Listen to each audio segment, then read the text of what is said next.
What is going on, everybody? Welcome back to the Civilization 5 mini-continents AI-only world battle. We have obviously divided up some of the world's biggest continents with some new giant rivers. I don't know, there's not much more backstory than that. Some of them are, some look a bit more natural than others. Some are just, I had to come up with something. For example, this giant one. I mean, it kind of flows like the US sort of Mexico border, and then, it just sort of comes up this way instead of like up here or anything. But still, it works, it's fine. It's helped some civs, and for some civs it is a complete nightmare. For some civs, and that's not just like one side's good, one side's bad. This was supposed to, it's probably kept the Congo alive, but it's not like they've done much more since with this river being here, so it's not really worked out for them.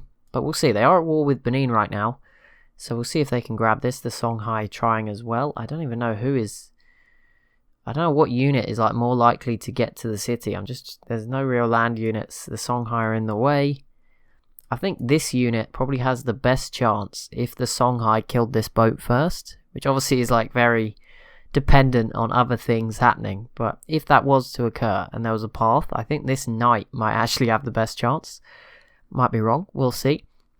But we'll do a quick little recap. North America at the moment, we're going to see the US probably kicked out of Philadelphia here. Maybe they'll be safe up in Chicago in the snow for a little while longer. The rest of it's pretty quiet. None of these guys fighting each other. Obviously the Aztecs, I think, growing into an emerging power in the game, definitely coming along strong, and they are fighting the Incans with Brazil, and they seem to be making some progress between them. They grabbed an island. Maybe this city will fall as well at some point. Over to Africa, we obviously saw there's a war against Benin. The rest of them, the East African and Northern African nations, pretty quiet. And actually, both Ethiopia and Rhodesia are still at war with Burundi, but nothing's happening. These cities are way too hard to get to, so they're safe for now. Middle East, we have India and Babylon trying to fight over this city. We'll see how that ends up. India has it at the moment. I don't know. India, when they first took it, had loads of units here in the water. They're all gone now. I don't know if they're dead or they went home, but yeah, but I'm leaning Babylon's way now to keep it. And of course, Constantinople just fell. Europe, the big centre of action, I guess, right now. Yeah, Constantinople fell. Rome finally got it done. But now they are fighting the Huns and France at the same time. So we'll see how that works out for them.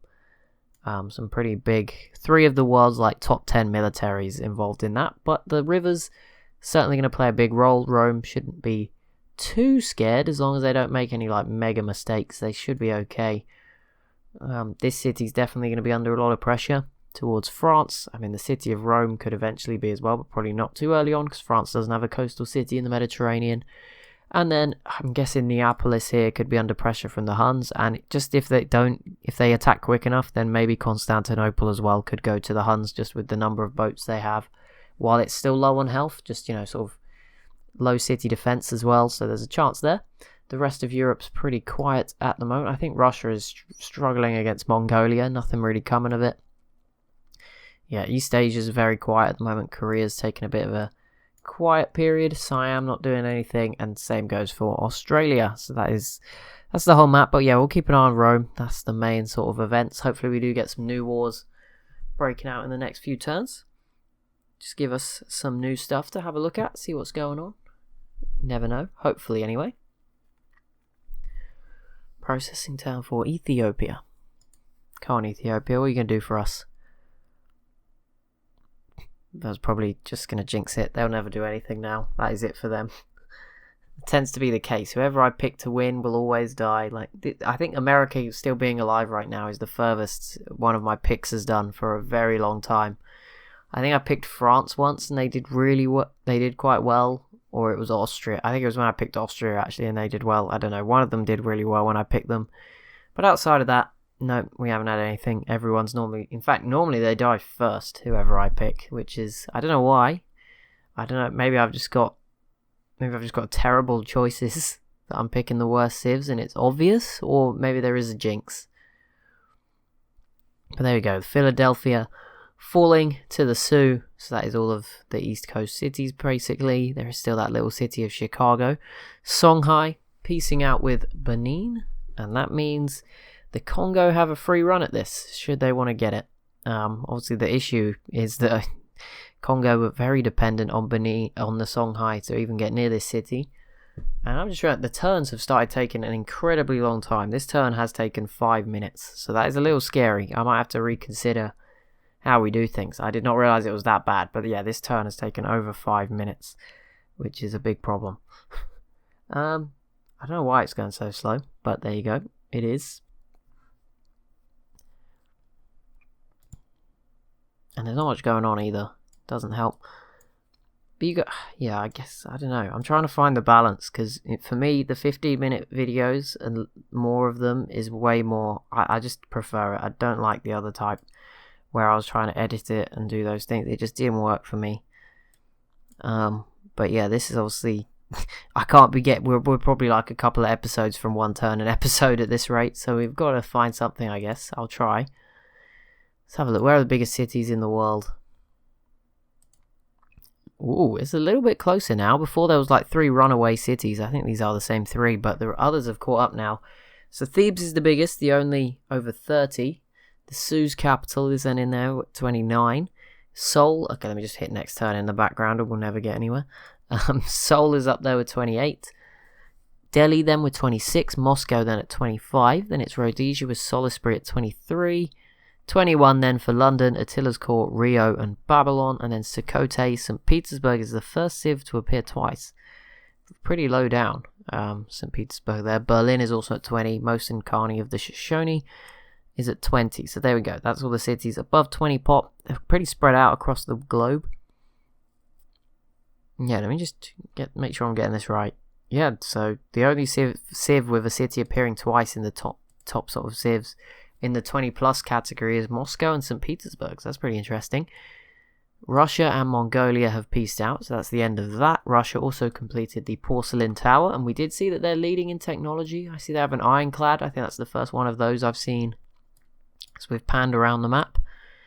And what is this? India is the third civ to go with the order ideology. They join Germany and Rome, so that's interesting. And India doing better than expected maybe in terms of just getting there. I mean, they're pretty good size, so it wouldn't have been too difficult to get factories in these 3 cities. So yeah, fair enough.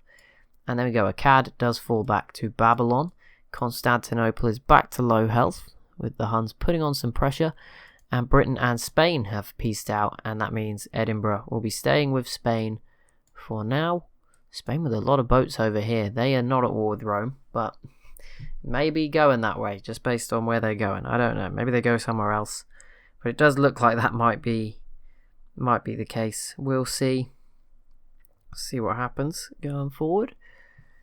What else?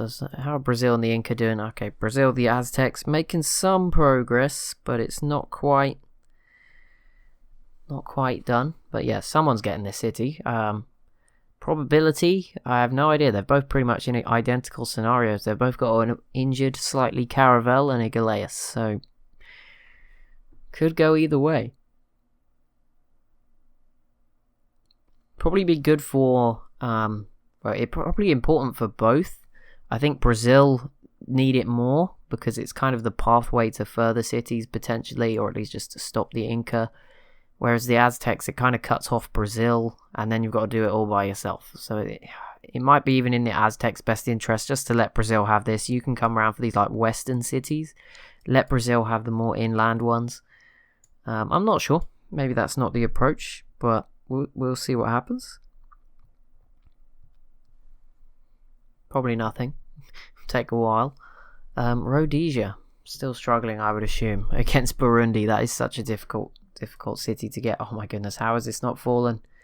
Please, Congo, you can do this. Maybe I'm just being harsh on them because, like I've said, it's going really slow now, so maybe that is the case. It does go, I think, a bit quicker if I go into strategic view, but I don't really want to put you through that. Like that. Oh, there we go. The Congo did it. Phew. Benin are eliminated, and Congo finally pick up a 4th city. Not really sure where they go from here, because if they couldn't take out Benin after all that time, I think the Songhai might be a bit more than they can chew. But we'll see. We'll see what they get up to. Oh, that is pretty big. Arabia v Babylon in the Middle East. This is huge. I'm excited for this. This is something we can watch, have real close eyes on. But yeah, Arabia just straight up declaring that war. Also, the Aztecs did grab that city in northern South America. Brazil won't be getting this, and that's again a nice win for the Aztecs. The Inca getting weaker, you're not letting Brazil get stronger. Yeah, that's a good move from them. Someone who may have to stand up to the Sioux at some point, who have, of course, been doing very well so far. And there's still the Shoshone, California mess. I sort of glossed over this at the start, but at this point it's been going on. It's one of the earliest wars declared. It's still going on. No one's lost any cities. I don't think it will change anytime soon.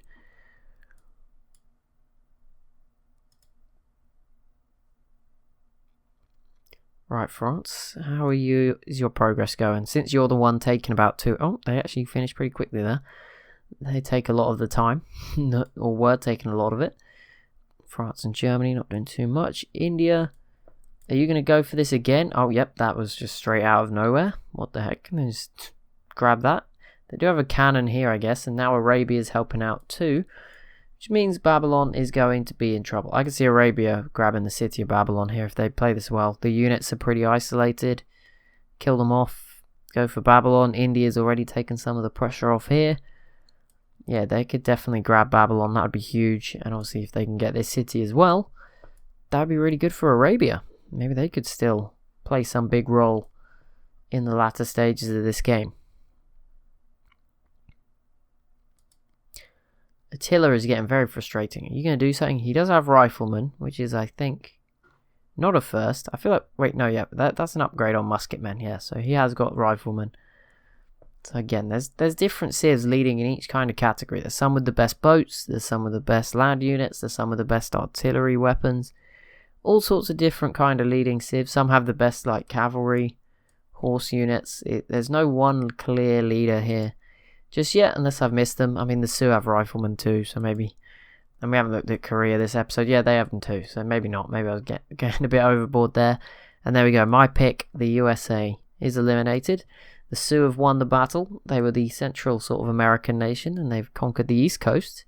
We'll see if they set their sights on the West Coast, which I think will be a little bit tougher, but also probably more rewarding. I mean, in terms of population, we're talking about cities over 20. I mean, the Shoshone are just under that sort of cap, 19 and 18, then a 15. So they have plenty of big cities here. This city's pretty safe, though, between the mountains. Speaking of safe cities, how's this one doing? 8 population, just chugging along, doing its thing. It's fine. Rhodesia completes the Brandenburg Gate. How are we looking? My social... I don't think that's what I meant to open, but it's fine. We'll check in a second. You know what? I think I got a plan. We'll make these videos a bit longer. You know, that is out of the kindness of my heart. I don't know. We'll try and extend them a little bit. See what I can do. Once they get a bit slower, yes, we can extend them. Try and fit more in. That should be okay. It might depend when I'm recording, but yeah, like today I can probably squeeze out 5 more minutes for you. Just try and get through it a bit more. As I said, there's not like I don't know when we'll be ending this one. Turn 250. It might be more like 200 depending on what's going on. But yeah, we'll just keep going and see. But obviously feel free to leave any comments with some opinions. But yeah, we'll see. Spain, oh, they're going after Carthage. I think that broke out a while ago and they didn't do anything. And now they are doing anything. Like a couple of episodes ago it started and nothing happened. But I mean...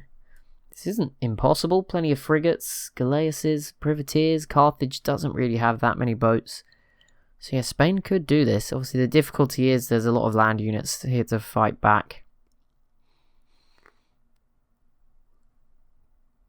And you sort of get locked in that cycle pretty easily of like Spain uses their boats, gets the city to 0, conquers it, then Carthage just takes it back with their land units. And they don't actually kill each other's units and it gets a bit messy.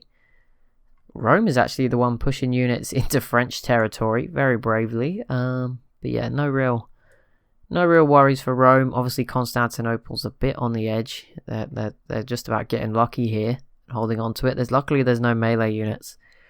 That's swordsmen maybe, but that's about it at the moment. So for now they're holding on. They're going to be all good. Keep a hold of this city.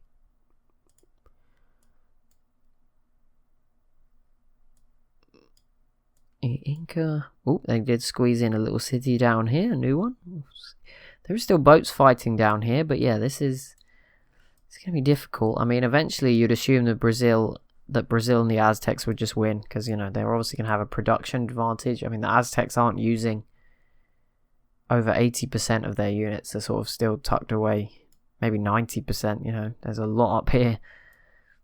So we'll see what happens. And obviously as the technology continues to get better, we'll start to see a few like early planes probably fairly soon. Artillery's probably not too far away.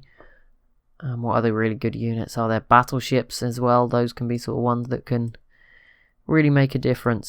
So yeah, once you get those, then the distance is not so much, and the mountains aren't so much of a problem. Brazil, with their ideology, they go for autocracy. So there we go. That's their choice made. The Sioux, with a couple of settlers in the Atlantic. I don't know where they're heading. Could maybe squeeze in here if you really wanted to in the desert. There's not much else. There's nothing else on like the coast of Africa available. Or South America. So I don't really know where they're going. I guess Madagascar's available at some of these islands. Yeah, I don't really know where they're heading. Maybe they're coming to Indonesia. Rhodesia is actually about to settle one of the Indonesian islands by the look of it. And Siam has actually got a settler out here as well. So finally we're going to see these islands probably getting settled. Obviously Australia not looking so keen at the moment. They've got their eyes on other things, obviously. But there you go. That's fair enough. You do what you need to do, Australia. Japan's turn. Another ideology. Rhodesia going with autocracy. That is pretty good. Well, yeah, I mean, everyone's going autocracy. There's only 3 order nations. Pretty normal, very rare. Some civs, Brazil, Brazil just went autocracy, but I think Brazil and India are some of the only civs that might even consider, and India's gone to order as well. But yeah, they're the sort of civs that might go freedom sometimes, even on with the difficulty, the domination only, the aggressive and expansive AI. It's very unusual civs would ever go that freedom would ever win out as the number one sort of ideology, but it does occasionally get picked. Also, there's obviously a bonus for picking it first, so some civs might just pick it. Venice obviously picks it sometimes, but obviously they're not involved. I am spectating as Venice, and with no city-states, it's a bit harsh to include them. And here we go. So I'm in a really awkward spot because we've already extended this video, but I guess we'll give it one more turn. We'll probably go well over. A war did break out. I think it was Congo Songhai. Yeah.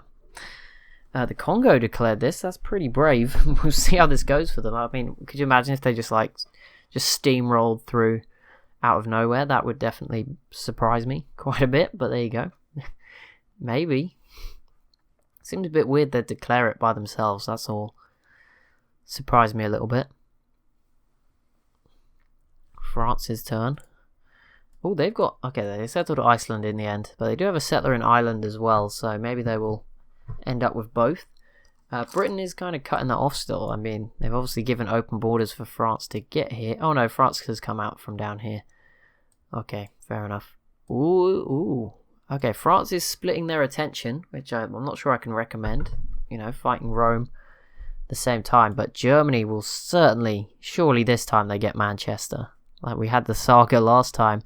If France gives them open borders to get through here, then yeah, for sure. Surely Germany gets this done. Look how many units they have. They look very comfortable. And who is this? Russia is the next civ, and they also go autocracy. Pretty common at this point. Not sure exactly what the numbers are, but it's been mostly autocracy. Yeah, what's that? 8? 4? Yeah, 8 autocracy civs. Russia, Shoshone, Rhodesia, Brazil, Korea, the Huns, Spain and the Sioux. That might be 9. Right, no, it is 8. It's because I said the a few times. And in order, we have Rome, Germany, and India. Germany is actually already in dissidence. So we'll see how that ends up. Oh, Carthage, you got my hopes up. I was expecting something big from you, but you've just declared war on Attila, who you have no hope against. So there we go. Arabia so far, not much progress against Babylon. And what is going on here? Carthage, okay, they should be okay. It's not as concerning as I maybe thought it was for them. Maybe I sort of gave them the death sentence a little bit too early. Brazil has denounced the Khazar. How have these civs even met each other? That is insane. I mean, yeah, the Khazar is like trapped well behind all these sea tiles. No idea how they've met Brazil. Like the amount of open borders that takes is just insane. Some of these like landlocked civs just really deep, or just even trapped behind walls of water. That is very impressive. Don't even know how that's happened. What the heck? Something just flashed over here on the mini-map, but I don't think it was...